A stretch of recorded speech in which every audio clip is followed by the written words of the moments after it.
So I'm sure you've heard of the new hit game Pizza Tower, a Wario Land-like that has captured the hearts of gamers and spawned a boatload of memes online. What you may not have heard of is FunnyPizzaLand, a 3D game that may or may not have been made in the early 2000s. It isn't made entirely clear if the game was actually made to look old, or if it's actually old, since the game wasn't actually released until 2011. But the game is copyrighted 2002, so we'll just say that the game's old for now. But anyway, this is legitimately the weirdest and most obscure game I have ever played, not only because of the visuals, but also the lack of instructions given and adventure game elements. This is FunnyPizzaLand.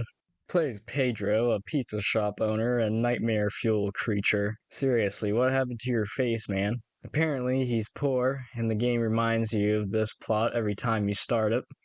And before you ask, yes, every cutscene is this ugly, and yes, the rest of the game is just as ugly.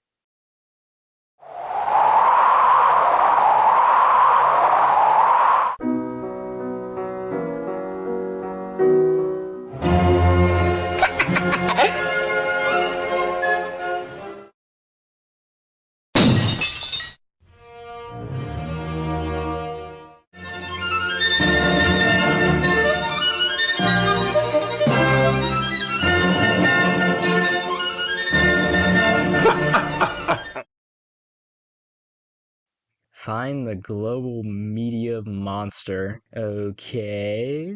And this is where the game starts.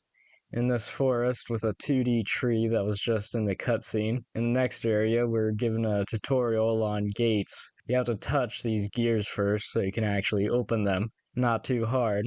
Also, the controls are definitely feeling like the era they came from. Pedro has tank controls, so turning left and right actually rotates him, and up is always forward. So no matter your camera angle, Pedro controls all the same. Also, you have to use the arrow keys, cause screw your WASD setups. Pedro has some ups surprisingly. And to jump, you have to press the home key. Yeah, bet you've never had to use that key for a video game before, let alone ever when you're using a PC. What does the home key do again? Oh, okay. So it's useless. You can also sprint with shift, which is pretty standard. There's only one part of the game where you have to platform, but if you fall, there's pretty much no consequence anyway, so if you have a hard time with the controls, there's no real disadvantage. Anyway, here's the pizzeria. Anytime you try to enter it, gives you this screen.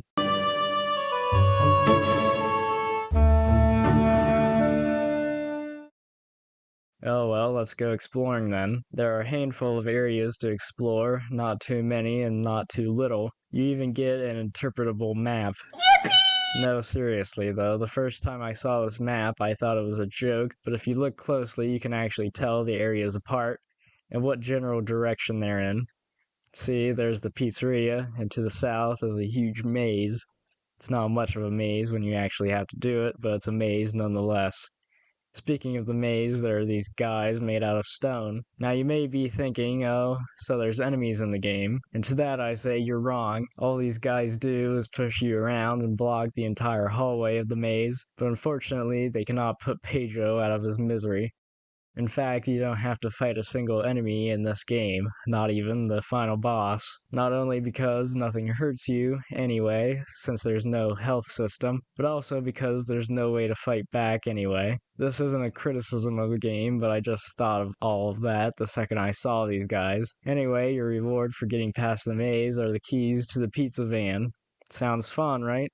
Drive around in a pizza van and get to run over the GlobalMediaMonster. That would be the case given that the section where you actually can use the van takes no longer than, let's be generous, 5 minutes, and this van section is what I would consider the halfway point of the game. This is not a very long game by any means. From start to finish, it took me about half an hour, with some screwing around, not a lot, some. And the length is probably the main gripe I have with this game. Sure, from what I've seen, people say there are more things to do on the side, and people have even found mysterious things in the game. I get it, but to complete the main story in half an hour, I can't see the side stuff taking much longer. Also, this time to complete clashes with the actual price of the game. It's $7 regularly, and I just don't see that as a fair price for how much gameplay you actually get. Personally, I would set the price at $3. I mean, it's a game you made back in 2001. Do you really care about it enough to keep the price higher than what most people are willing to pay for? Just for comparison, and related to a big project I'm working on, Max Payne came out in 2001, takes about 8 hours to complete, and is being sold for $10. That's only $3 more than this game, and is much more worth the price. That's my only problem with the game. Some of you may disagree. Also, this game recently got a prequel in the form of FunnyPizzaLand 2, but it looks a lot different in terms of art direction, and is more of a traditional point-and-click game. A far cry from the original's charm, not saying I wouldn't give it a chance. FunnyPizzaLand is odd in a variety of ways, from the presentation, the story, game design, and whether it was actually made in 2001 or not. FunnyPizzaLand is quite obscure outside of some publicity on YouTube, like PewDiePie's video on it. That was from like a decade ago, so nobody cares, right? And maybe some controversy on Twitter, because what doesn't attract controversy on Twitter?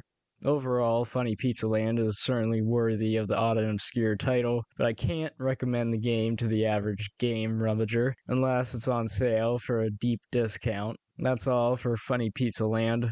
Thank you for watching. Consider liking and subscribing for more videos like this, maybe even better.